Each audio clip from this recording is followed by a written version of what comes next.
ఆధ్యాత్మిక ప్రపంచంలో అడుగు పెట్టాలన్నా గురువు కావాలి. గురువు లేని ఆధ్యాత్మిక ప్రపంచంలో మంచి గురువు లభిస్తే మంచి ఆధ్యాత్మిక మతాడు, లేకుంటే చిన్నపాడు. గురువును బట్టి శిష్యులు ఉంటారు. మంచి గురువు అయినప్పుడు శిష్యులు కూడా మంచిగా తయారవుతారు.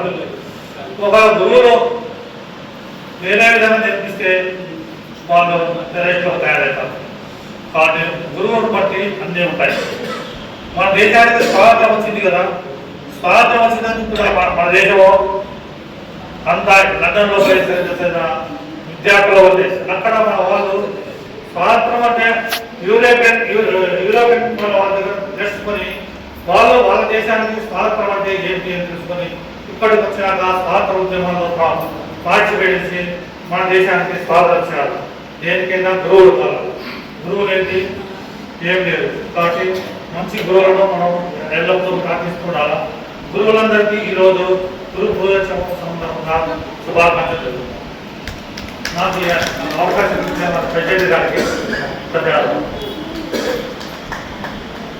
సార్, ఉపాధ్యాయ దినోత్సవం సందర్భంగా ఇంకా ఉపాధ్యాయుల గురించి చెప్తే బాగుంటుందంటే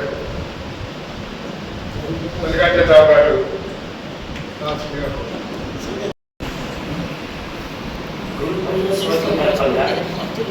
హాజరైనటువంటి అందరికీ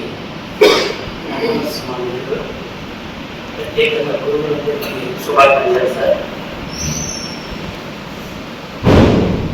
ఎన్నో కార్యక్రమాలు జరుపుకుంటున్నాము, కానీ అన్నిటికన్నా పవిత్రమైంది అత్యములమైంది మనం చూస్తాము సార్. ఏ కార్యక్రమం విజయవంతం కావాలన్నా, ఏ రంగం అభివృద్ధి చెందాలన్నా దేశానికి అన్ని రంగాల వాళ్ళు అవసరం పడుతుంది. వైద్యం, ఇంజనీరింగ్, పోలీస్ వ్యవస్థ, మిలిటరీ, ఇంకా అన్ని రంగాలు అభివృద్ధి చెందాలంటే దేశం అభివృద్ధి చెందాలి. కానీ ఆ రంగాలన్నిటినీ అందించేవారే గురువు సార్. అందుకే అన్నిటికన్నా పవిత్రమైంది నిజానికి పూర్వజన్మ సుకృతం సార్. ఒకంటే ఉపాధ్యాయ వృత్తి అంత ఆసమాసిగా, ఎందుకంటే ఈ రోజుల్లో సమాజంలో ఆదాయం ఎక్కువ చూస్తారు, సంపాదన ఎక్కువ చూస్తారు, ఇంకా ఏమేమో కావాలని కోరుకుంటూ ఉంటారు. అలాంటి ఈ రోజుల్లో ఒక గురువుగా ఎంచుకొని అది చదివి ఆ బిడ్డలకు సేవ చేస్తున్నారు సార్. అది నిజంగా ఆ ఉపాధ్యాయుల యొక్క పూర్వ జన్మ సుకృతమని నేను నమ్ముతాను సార్. ఎందుకంటే అన్ని రంగాలు వేరు, ఈ రంగం వేరు సార్. అందుకే తొలి ప్రధాని నెహ్రూ ఒక మాట అన్నాడు, దేశ అభివృద్ధి మనం ఏదో ఇండస్ట్రీ ఒక 5 పరిశ్రమలు 5 ప్రాజెక్టులు కట్టి రోడ్లు వేస్తే అది అభివృద్ధి అంటే నేను ఒప్పుకోను. కానీ నిజమైన అభివృద్ధి ఎక్కడ జరుగుతూ ఉందంటే పాఠశాల అనే దేవాలయంలో 4 గోడల మధ్య జరిగేటువంటి అభివృద్ధి, అది నిజమైన అభివృద్ధి అని చెప్పారు సార్. అంటే అంత సమాజానికి అంత విలువైనటువంటి వ్యక్తులను అందించేటువంటి సంస్థ ఏదంటే దేవాలయం సార్. మంచి దేశం ర్యాపిడ్గా అభివృద్ధి చెందాలంటే విలువలతో కూడినటువంటి వివిధ వ్యక్తులను తయారు చేయాలి. అలా వ్యక్తులు తయారు చేసే సంస్థే పాఠశాల. ఆ పాఠశాలలో ఉండేవాళ్ళే గురుదేవుళ్ళు అసలు ఎవరికి ఇవ్వడానికి గురుదేవుడు అనేది ఒక గురువుకే ఇచ్చినారు.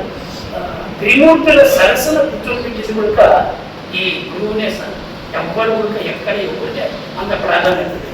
అందుకే నిజంగా నేను కూడా ఒక రమణ మహర్షి ఉన్నత పాఠశాలలో ప్రైమరీ టీచర్గా చేరాను.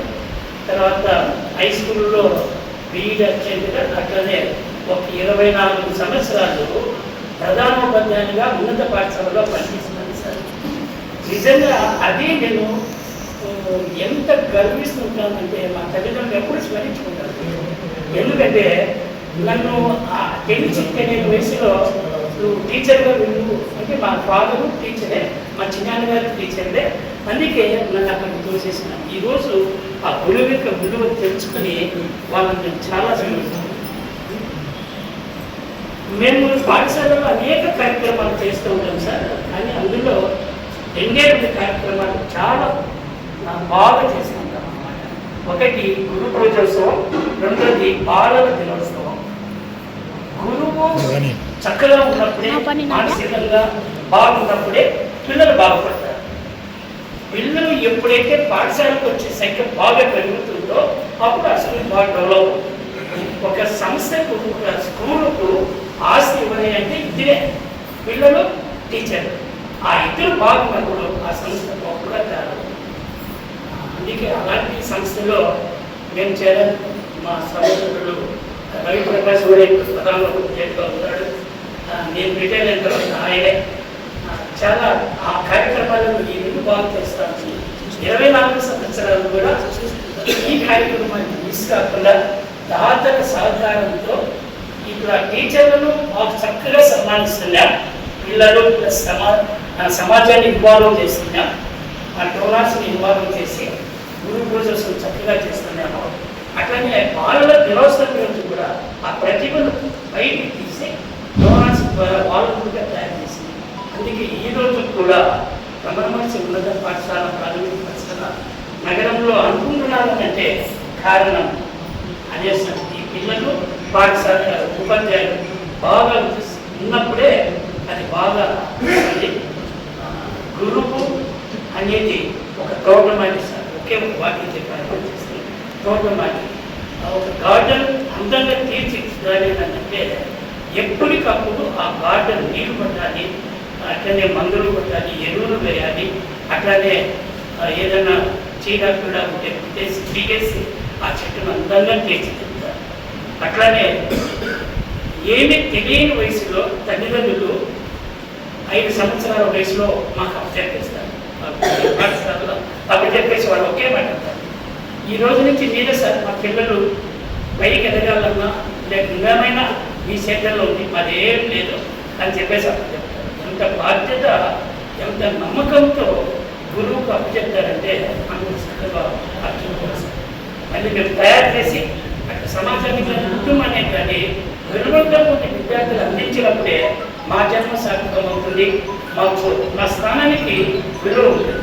అట్లాంటి ప్రోగ్రాం అట్లనే ఒక శిల్పం లాగా ఒక పనికిరాని బండరాయిని తీసుకొచ్చి ఒక శిల్పికి ఇస్తే ఎన్నో చుట్టితో కొట్టి ఒక గొప్ప శిల్పాన్ని తయారు చేసి పనికిరాని రాయిని శిల్పంగా చేసి 10 మంది చేతులకి 2 చేతులు జోడించి శిరస్సు వంచి ప్రార్థించేంత మలుపు తిప్పుతాడు ఆ శిల్పి. నేను కూడా భావిస్తాను సార్, ఒక గురువు అనేవాడు ఒక శిల్పితో సమానం. ఎందుకంటే వైట్ పేపర్ లాంటి 5 ఏళ్ళ పిల్లలను మాకు చెప్పినప్పుడు వాళ్ళ మైండ్లో మేము మంచిది బాగా ఇచ్చినామా వాళ్ళు మంచిగా తయారైపోతారు, మేము చెడుని నింపినామా చెడుగానే తయారవుతారు. అది ఒక గురువు చేతుల్లో ఉంది. అందుకే విలువైన పవిత్రమైన ఇది భారత గవర్నమెంట్ గుర్తించే ఎప్పుడు దేశం డెవలప్ అవుతుందని పాఠశాల నుంచి వచ్చే పిల్లల మీదనే ఆధారపడి ఉంటుంది. అందుకే అన్నారు కదా sir, national children builders of nation అని చెప్పేస్తున్నారు. పునాది వంటి వాళ్ళు చక్కగా ఉంటే దేశం బాగుంటుంది, కుటుంబం బాగుంటుంది, కుటుంబాలు బాగుంటే గ్రామాలు బాగుపడతాయి, జిల్లాలు బాగుపడతాయి, రాష్ట్రం బాగుపడుతుంది, దేశం, ప్రపంచం అంతా కూడా భావిస్తే ఒక్క గురువుల మీదనే పాఠశాలల మీద ఆధారపడి ఉంటుంది. అలాంటి పవిత్రమైనటువంటి వృత్తిని నేను చేపట్టడం నిజంగా మా జన్మ సుకృతం. నేను బాగా భావిస్తాను సార్. ఈ వృత్తిని మళ్ళీ జన్మానంటే మళ్ళీ పిల్లలకు సేవ చేసే భాగ్యమే కలిగించమని కోరుతున్నాను. ఇది అవకాశం ఇచ్చిన మా ఉపేంద్ర గారికి థ్యాంక్స్.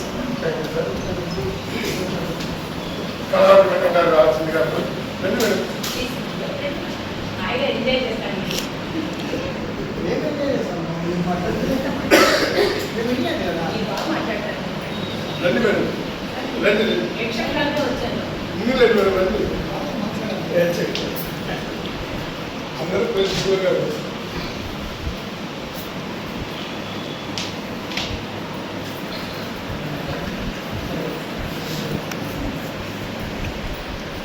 ప్రభుత్వం ఇచ్చిన వారికి మరి సెక్రటరీ కొనసాగారి ఇక్కడికి ఇచ్చేసిన అందరికీ కూడా నా నమస్కారం. మేము ఆడిందే మానవతా స్వచ్ఛంద సేవా సంస్థలో బాధ్యతయుతంగా అన్ని కార్యక్రమాలు నిర్వహించి ఇక్కడ వచ్చి మీరు చేసేదాన్ని బాగా చూడాలి అనుకొని వచ్చాను నేను. మరి నాకు బాధ్యత చాలా చక్కగా మాట్లాడారు వెంకటసుబ్బయ్య గారు, తర్వాత మల్లికార్జున గారు, హేమాంత్ గారు, సుబ్రహ్మణ్యం గారు బాగా చక్కగా మాట్లాడారు. అన్ని విషయాలు కవర్ చేశారు. ఇంకా మరి మాట్లాడితే చెప్పండి. గురువుల గురించి విశిష్టత అంతా చెప్పారు. సార్ చెప్పారు, ఒక ఇంజనీర్ కానీ, ఒక డాక్టర్ కానీ, ఒక ఎమ్మెల్యే కానీ, ఎంపీ కానీ, ఒక గురువు చేతుల కానీ వాళ్ళ సొసైటీకి ఎక్కడ వెళ్తారు. కాబట్టి మరి అందరినీ తయారు చేసే గురువు యొక్క ప్రాధాన్యతను గుర్తుంచుకొని రాధాకృష్ణన్ గారి పుట్టినరోజును గురువు పూజ దినోత్సవంగా ఏర్పాటు చేయడం జరిగింది. కాబట్టి ఇన్ని రకాల ఉత్తరవాళ్ళు ఉన్నప్పటికీ గురువుకు ప్రాధాన్యత ఇస్తూ ఆయన యొక్క దినోత్సవాన్ని ఆయన జన్మదినాన్ని గురు పూజ దినోత్సవంగా మార్చడం యొక్క విశిష్టత గురువుకి ఎంత ఉంది అని మనకు అర్థమవుతుంది. కాబట్టి మరి మన పిల్లలు స్కూల్కి ఎంటర్ అయ్యేటప్పటికి ఎలా ఉంటారు అంటే వైట్ పేపర్స్ లాగా లేక మట్టి ముద్దల్లాగా ఉంటారు. వాటిని ఒక మంచి అందమైన శిల్పంగా రూపొందించేది గురువులే. కాబట్టి వాళ్ళ జీవితం అంతా గురువుల చేతిలో ఉంటుంది. తల్లిదండ్రులు పెంచుతారు, నైతిక విలువలను నేర్పిస్తారు, విద్యాబుద్ధులు నేర్పించడం కోసం స్కూల్కి పంపిస్తారు. కాబట్టి గురువుల దగ్గర ఎక్కువ కాలం విద్యార్థులు ఉంటారు. అందువల్ల మనకు ఎక్కువ అటాచ్మెంట్ కూడా గురువులతోనే ఉంటుంది. వాళ్ళు చక్కగా వాళ్ళకి నేర్పిస్తే ఇంకా చెప్పాలి అంటే టీచర్స్ పిల్లలకు రోల్ మోడల్స్గా ఉంటారు కూడా. మరి అలాంటప్పుడు గురువులు ఎలా ఉండాలి? ఒకప్పుడు గురువులు ఎలా ఉన్నారో ఇప్పుడు గురువులు కూడా అలా ఉండాలి. అంతేగాని ఒక సినిమా యాక్టర్ లాగాను ఇంకొక రకంగానో లేక వాళ్ళకే నమస్కారాలు పెట్టి గురువులు కూడా తయారైనారు. విద్యార్థులకే గురువులు నమస్కారాలు పెడుతున్నారు. కాలేజెస్లో యూనివర్సిటీలో చూస్తే అలాంటి సిచ్యుయేషన్ ఉంది ఇప్పుడు. కాబట్టి అలా కాదు గురువులు ఉండాల్సింది. వాళ్ళని అన్ని విధాలుగా తీర్చిదిద్దాలి అంటే ముందు గురువులు నైతిక విలువలను పాటించాలి. అత్యాశకు పోరాదు, చెడు అలవాటు గురువులకు ఉండకూడదు. పక్కకు వెళ్ళి సిగరెట్ గురువు తాగుతూ ఉంటే పిల్లలు కూడా పర్వాలేదు పక్కకు వెళ్ళి తప్పు చేయొచ్చు అనుకుంటారు. కాబట్టి ఏ తప్పు చేయకుండా విద్యార్థులను మనం తీర్చిదిద్దాలి అన్న ఆశయంతో గురువులు పని చేసినట్లయితే, అంకిత భావంతో పని చేస్తే తప్పకుండా విద్యార్థులు చక్కటి పౌరులుగా తయారవుతారు. వాళ్ళ భవిష్యత్తు కూడా చాలా బాగుంటుంది. ప్రతి విద్యార్థి జీవితంలో ఒక టర్నింగ్ పాయింట్ అనేది టీచర్ వల్లనే ఏర్పడుతుంది. ఒక టీచర్ వల్లనే. దానికి నేనే ఎగ్జాంపుల్. నేను 9th క్లాస్ చదివేటప్పుడు నేను 8th క్లాస్ వరకు ఒక గర్ల్స్ హై స్కూల్లో ఉన్నాను. తర్వాత కో ఎడ్యుకేషన్ స్కూల్లో చేర్పించారు, బాగుంటుందనేసి. అక్కడ మా ఫిజిక్స్ సారు నా పేపర్ ఎగ్జామ్స్ రాసిన తర్వాత ఏదో క్వార్టర్లీనో హాఫ్లీనో ఎగ్జామ్ రాసిన తర్వాత దారిలో కనిపించి, స్కూల్లోనే మధ్యలో కనిపించి, ఏమో నువ్వు చాలా బాగా రాస్తావనుకున్నాను, మార్కులు తక్కువ వచ్చాయి అన్న. ఆ రోజు నాలో ఒక ఆలోచన మొదలైంది. మా సార్ నా గురించి ఆలోచిస్తుంటే ఇంత చక్కగా నా పేపర్ గురించి చెప్తే నేనేంటి చదవకుండా ఎలా ఉన్నాను అని ఆ రోజు నుంచి క్లాస్లో ఫస్ట్ రావాలి అనే దీక్షతో చదవడం మొదలుపెట్టాను. ఆయన వెంకటేశ్వర గారు, ఆయనని ఈ రోజుకి నేను మర్చిపోలేదు. ఎందుకంటే ఒక విద్యార్థి మీద పర్సనల్ కేర్ తీసుకుని నువ్వు ఇలా చదువుతున్నావా అంటే ఆయన ఎంతో మంచి ప్రీతితో అడిగాడు. అది నేను పోగొట్టాను. కాబట్టి అలా ఉండకూడదు, మన టీచర్ ఏమనుకుంటారో అది నెరవేర్చాలి అన్న ఆశయంతో నేను చదివాను. తర్వాత మంచి ఉన్నత స్థితికి రావడానికి అక్కడ ఉన్న గురువులందరూ కూడా నాకు ప్రతి స్టేజ్లో కూడా ఒక్కొక్క గురువు నన్ను తీర్చిదిద్దిన విధానమే ఈరోజు నేను ఈ ఉన్నత స్థాయిలో ఉండడానికి కారణము. తర్వాత మంచి నైతిక విలువలు కలిగి ఉండడానికి మా తల్లిదండ్రులు కారణం. కాబట్టి ప్రతి విద్యార్థి కూడా తన జీవితంలో బాగుపడాలి అంటే మొదట తల్లిదండ్రులు, తర్వాత గురువు. అందుకే మాకు దేవోభవ, దేవోభవ, ఆచార్య దేవోభవ. తర్వాత సుబ్రహ్మణ్యం సార్ చెప్పినట్టుగా నిజమైన గురువు ఆధ్యాత్మికవేత్త. కాబట్టి ఆధ్యాత్మికంగా కూడా మనం ఎదగగలిగితే ఆటోమేటిక్గా అన్ని విషయాలలో కూడా మనం ఆకలింపు చేసుకోవడము, నిజాయితీగా జీవించడానికి సాధ్యం. అంటే అది ఎప్పుడు సాధ్యమవుతుంది? చిన్నపిల్లలప్పటి నుంచి ఆధ్యాత్మిక భావన ఏర్పడదు. ఒక స్టేజ్ నుంచి ఆధ్యాత్మిక భావన అనేది ఏర్పడుతుంది. ఎప్పుడైతే మనకు ఆధ్యాత్మిక చింతన, ఆధ్యాత్మిక విధానము వస్తుందో అప్పుడు ఏది తప్పు, ఏది రైతు, ఏది మన జీవితం, ఏ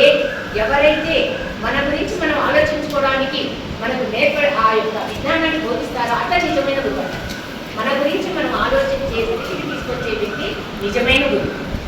కాబట్టి అలాంటి ఆలోచన అంటే ఎప్పుడు ఆలోచిస్తాడు, మనం చేస్తున్న పనులు ఎలాంటివి, మనం తప్పు చేస్తున్నామా రైట్ చేస్తున్నామా, మనం ఎందుకు జీవిస్తున్నాం, మన యొక్క తర్వాత జన్మ ఏమిటి, మనం ఏ విధంగా జీవిస్తే మనం పుణ్యాత్మలం అవుతామో అని ఆలోచించగలిగిన స్థితికి మనం రావాలి అంటే ఒక్కొక్క గురువు ఒక్కొక్క విధంగా సహాయపడుతూ ఉంటారు. కాబట్టి మనం ఆ గురువులకు అంత ప్రాధాన్యత ఇస్తున్నాం. ఈరోజు గురు పూజ దినోత్సవాన్ని నిర్వహించుకుంటూ ఉన్నాము. ఇక్కడ కూడా ఈ విధంగా చేస్తున్నందుకు చాలా సంతోషంగా ఉంది. ఈ అవకాశం ఇచ్చిన అందరికీ కూడా ధన్యవాదాలు.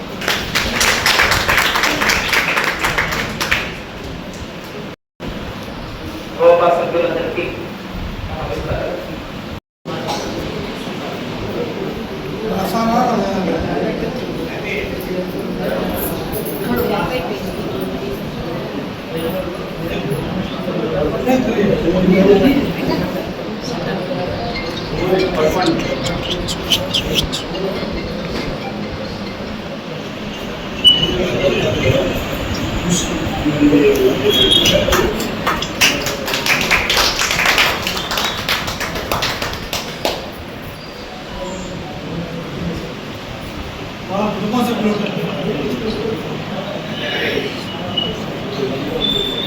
మీరు కుటుంబ సభ్యులు ఉంటే రావచ్చు.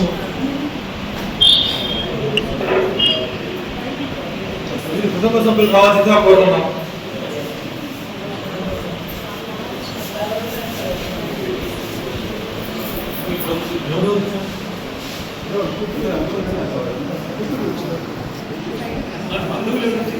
బంధువులంతా కావాల్సిందిగా.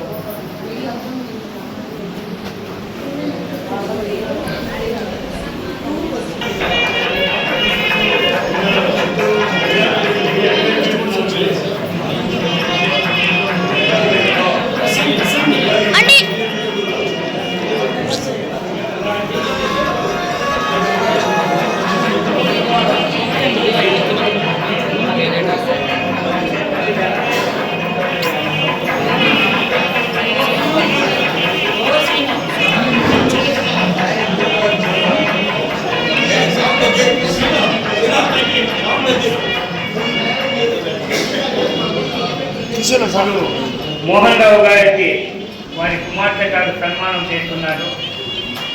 ధన్యవాదాలు.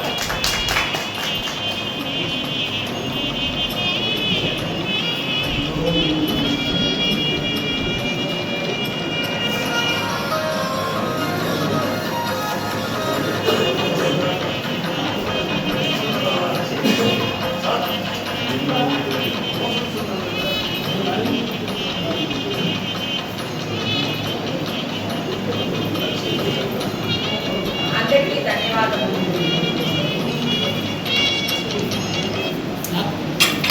ఈరోజు ఎంతో విశేషకరమైన గురువుల దినోత్సవం రోజున అవోగా తరపున నుంచి మా నాన్నగారికి ఈ విధంగా సన్మానం చేయడం చాలా సంతోషంగా ఉందండి. మా అందరికీ, మా కుటుంబం తరపున అంతా మాట్లాడుతున్నాను. మా ఆనందానికి అవధులు లేవు. మీ అందరికీ చాలా కృతజ్ఞతలు చెప్పుకుంటున్నాను. మీ అందరి వల్ల ఇంత మంచిగా సన్మానం నేను కూడా మీ అందరి ముందు జరుపుకుంటున్నాను. నేను ఎప్పుడు ఇంతమందిలో మాట్లాడలేదు. చాలా సంతోషంగా ఉంది. మీరందరూ ఇచ్చిన ఉపన్యాసం కూడా నాకు చాలా బాగా నచ్చిందండి. మీరందరూ ఒక మీటింగ్ పెడితే బాగుంటుందని నా అభిప్రాయం. ఎందుకంటే ఇప్పుడున్న పేరెంట్స్ అందరికీ తెలియట్లేదు. కొడితేనే వాళ్ళ పిల్లలు ఏదో బాధపడుతున్నారని అనుకుంటున్నారు, కానీ వాళ్ళ భవిష్యత్తు కోసమే మీరు కొడుతున్నారు అనేది గ్రహించలేకపోతున్నారు పేరెంట్స్. చాలా మంది పేరెంట్స్ మూర్ఖంగా ఉన్నారు. అంటే అలా ఆలోచించే వాళ్ళ గురించి నేను చెప్తున్నాను. అంటే కొట్టడం తప్పు అని అనుకున్న వాళ్ళ గురించి నేను చెప్తున్నాను. కొడితేనే కదండి ఇప్పుడు కింద పడతారు పిల్లలు. స్టార్టింగే నడవలేరు కదా, కింద పడతారు, లెగుస్తారు, పడతారు, లెగుస్తారు. అంటే గురువులు కూడా తప్పు చేసినప్పుడు ఇది తప్పు నాయనా అని చెప్పేదే గురువులు. కాబట్టి పేరెంట్స్కి మీరు కొంచెం మీటింగ్ పెట్టి వాళ్ళకు కూడా అవగాహన తెలపాలని నా కోరిక. సంవత్సరంలో ఒక రోజు పేరెంట్స్ మీటింగ్ ఉంటుంది కదా, ప్రోగ్రెస్ రిపోర్ట్ ఇచ్చిన రోజు, ఆ రోజు మీరు తెలిపితే బాగుంటుందని నా కోరిక. లేదా స్కూల్ డే జరుగుతుంది, అలాంటి టైంలో కూడా మీరు చెప్పాలి. ఇప్పుడు ఉన్న పిల్లలంతా ఎక్కువ చెడు భావనలోనే ఎక్కువ వెళ్తున్నారు.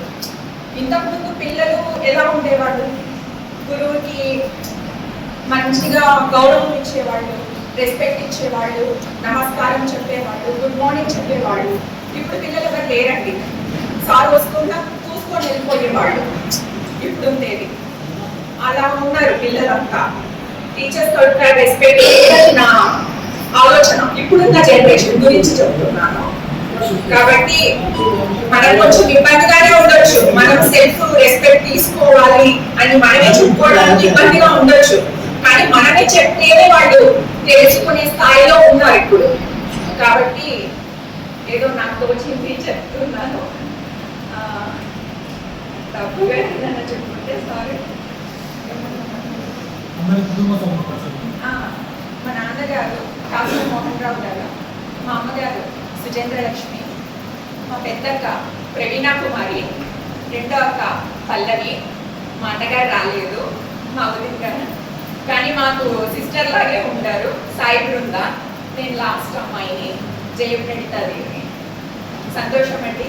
మళ్ళీ చివరిగా ఇక అందరికీ ధన్యవాదాలండి. గోపా సభ్యులందరికీ నమస్కారం.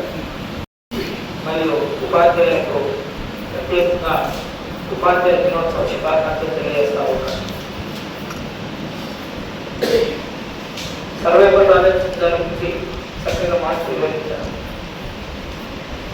చాలంటి కోటేశ్వరరావు ఏం చెప్తాడంటే, మనం మామూలుగా ఇంతకుముందు ఏమనుకుంటామంటే ఉపాధ్యాయుడు ప్రవృత్తి లాంటి వాడు, కానీ కలుగుతూ ఇతరులకు వెచ్చిస్తూ ఉంటాడు ఉపాధ్యాయుడు. చాలంటి కోటేశ్వరరావు ఏం చెప్తాడంటే, ఉపాధ్యాయుడు యొక్క నిచ్చెన లాంటి వాడు.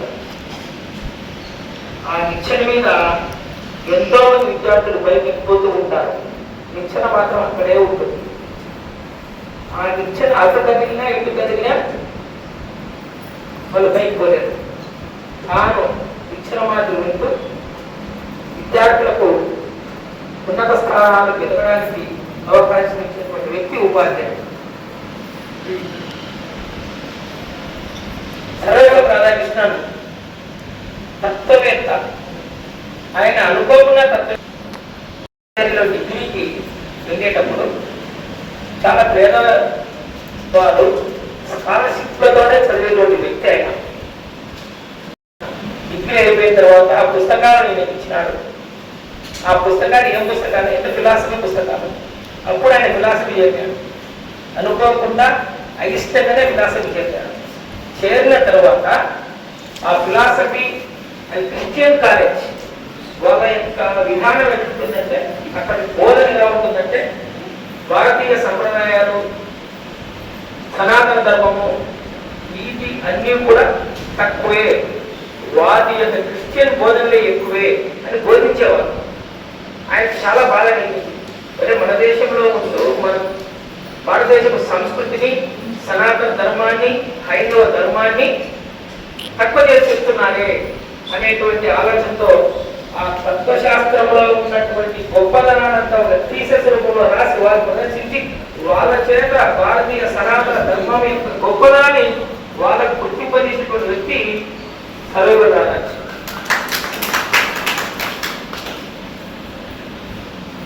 సర్వేపల్లి రాధాకృష్ణన్ ఫిలాసఫర్గా, సంఘ సంస్కర్తగా, స్వాతంత్రోద్యమంలో పాల్గొని ఎన్నో కార్యక్రమాలను విజయవంతంగా అమలు చేసి, ఈయన గాంధీజీ, నెహ్రూ, స్టాలిన్ ఇటువంటి వ్యక్తుల చేత కూడా గొప్పవాళ్ళే చెప్పుకోబడ్డాడు.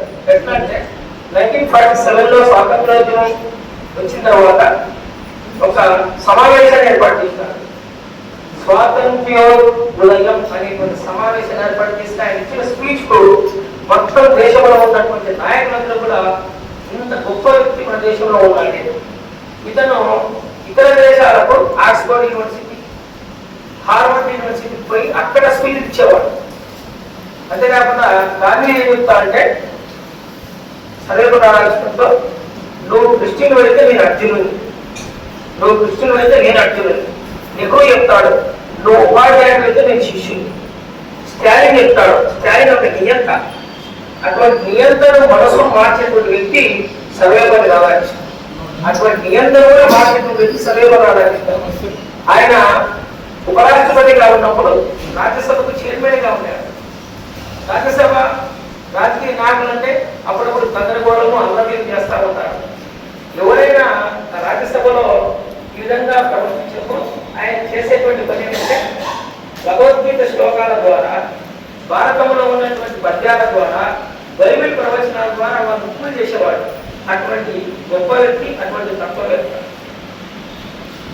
రాధాకృష్ణన్ పుట్టినరోజును ఈరోజు అవోపవాలు నిర్వహిస్తూ ఇంకా మన అవోపవాలు చక్కగా ప్రతి నాయకుల యొక్క జన్మదినాలను దానికి సంబంధించినటువంటి ఆ వ్యక్తులను తెచ్చుకోవచ్చి ఇక్కడ. ఎందుకంటే ఆ రోజైనా మనం కనీసం వారి గురించి ప్రత్యేకంగా ఆ రంగంలో ఏం చేసినారు, ఎలా ఉన్నారనే విషయాన్ని తెలుసుకోగలుగుతాం. ఈరోజు సన్మానం చేయబడుతున్నటువంటి సురేష్ బాబు గారు, దామోదర్ గారు. ఈ చిన్నపేట దామోదర్ గారు అటెండ్ హై స్కూల్లో అసిస్టెంట్గా పనిచేస్తూ ఉన్నాడు. నాకు బ్రదర్ అవుతాడు.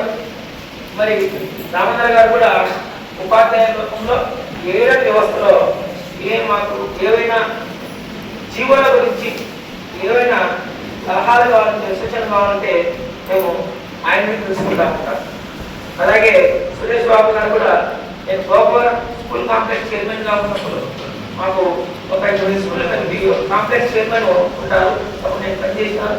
అప్పుడు ఈయన కూడా అప్పటిటువంటి స్కూల్లో పనిచేస్తూ అంకిత కార్యక్రమాలు చక్కగా నిర్వహించేటువంటి వ్యక్తి. ఆ ఇద్దరిని ఈరోజు సన్మానించడం అనేటువంటిది చాలా గొప్ప విషయంగా. ఏ ఉద్యోగానికి లేదా ఏ వ్యక్తులకు లేనటువంటి గౌరవం ఒక ఉపాధ్యాయునికే ఉంటుంది ఈ సమాజంలో. మిగిలిన వాళ్ళకు ఉంటుంది, కానీ వాళ్ళందరికీ తయారు చేసినటువంటి ఉపాధ్యాయుడే. ఫర్ ఎగ్జాంపుల్ ఒక విషయం చెప్తాను. మేము ఎమ్మెల్సీ ఎలక్షన్ జరిగేటప్పుడు ఓటు వేయడానికి పోయినా నేను ఓటుకి వేసి వస్తూ ఉంటే ఒక 4 పోలీసులు పరిగెత్తుకు వచ్చి నా సెల్యూట్ కొట్టినారు. చుట్టుపక్కల వస్తారు, నాకు అర్థం కాలే. నాకేమిటి ఈ పోలీసులు 4 సెల్యూట్ కొట్టారు. చూస్తే వాళ్ళందరూ నా శిష్యులు, మా దగ్గర చదువుకునేటువంటి విద్యార్థులు. పోలీసులు ఎవరికి సెల్యూట్ కొట్టరు, వాళ్ళకి పై భాషలు తప్ప మామూలు వ్యక్తులకు పట్టించుకోరు. మా దగ్గర వచ్చారంటే ఒక ఉపాధ్యాయుడికే ఆ గౌరవం అనేటువంటి. కాబట్టి సమాజ నిర్మాతలు వారే. అటువంటి ఉపాధ్యాయ దినోత్సవం సందర్భంగా మరొకసారి ఉపాధ్యాయులందరికీ పేరు పేరున శుభాకాంక్షలు తెలియజేస్తూ నాకు అవకాశం ఇచ్చినటువంటి వారికి మరొకసారి ధన్యవాదాలు తెలియజేస్తూ ముగిస్తున్నాను. Thank you.